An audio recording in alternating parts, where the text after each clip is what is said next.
I was just blown away when I heard that the U.S. government years ago was thinking of doing this. I mean, if they just look to Canada, they know it's a failed system. They do know, and they're doing it on purpose. You may be right. Interestingly enough, what do the dates 2010 and 2013 mean? Well, we got to rush this thing through because we got to do it before the end of the year. Well, why is that? Well, there's congressional midterms next year.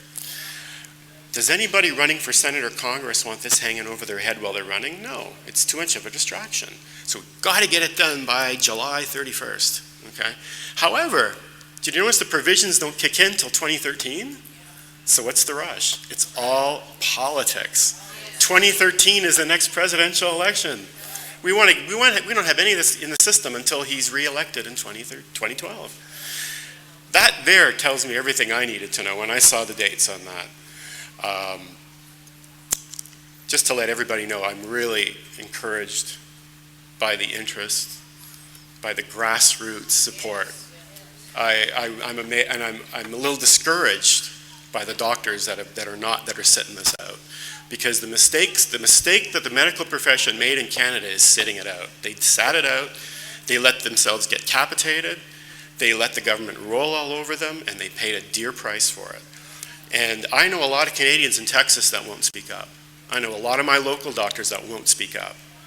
They won't speak up. They're scared because they're scared. They're scared. They're scared. They won't speak up. I've talked to a lot of them, and they dodge it. And it's really, really sad because I see so much support in the community. And this is a grassroots thing. And I'm going to end by just saying one thing. I'm going to say, don't let anybody diminish you. Don't let anybody demean you. Don't let anybody say your opinion doesn't matter. And don't let anybody talk down to you. And don't let anybody silence you. Because this is too important an issue. It's important for everybody. And I've seen it happen in Canada. I don't want to see it happen here, folks. It's a bad system up there. So thanks for all coming up. And I'll leave it to Dr. Ozborne.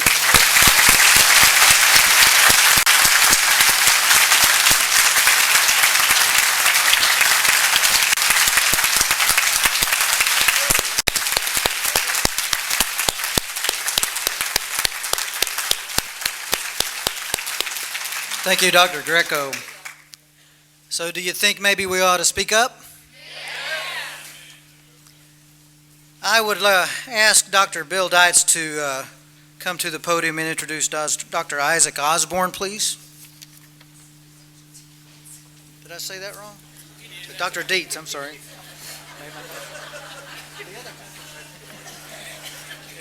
The other guy. It's really a pleasure for me to introduce Dr. Ozborne. He'll be coming at it from a little different angle. He's a Texan, and he was trained here. He's not homegrown. He's not from Hopkins County, but he attended Prairie View A&M, his undergrad college, went to the University of Southern California, and after graduating there, he did a residency and a fellowship at Martin Luther King Hospital in Los Angeles.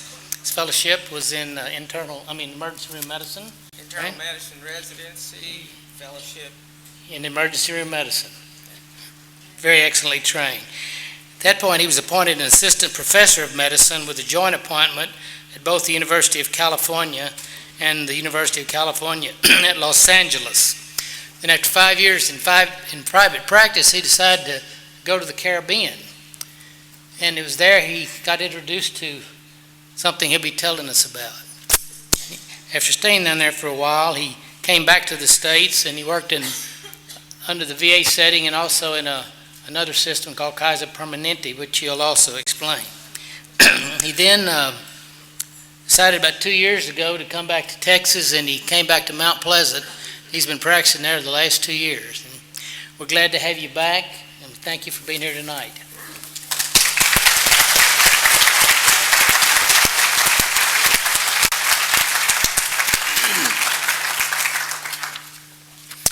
Well, I'd like to start off saying he stole most of my thunder, so I'll just go ahead and roll along. I'd like for everyone to look at this. It's ASA.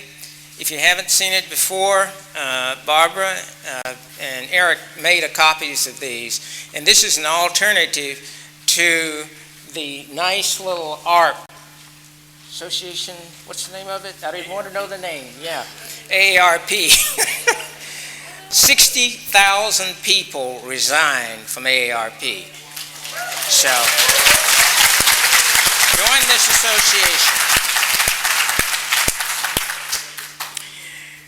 All right, I'll hit my training a little bit so that you'll understand that I know exactly what's going on. After graduating from the University of Southern California, after teaching there, I moved down to the Virgin Islands. I was director of public health and outpatient clinics for St. Thomas and St. John.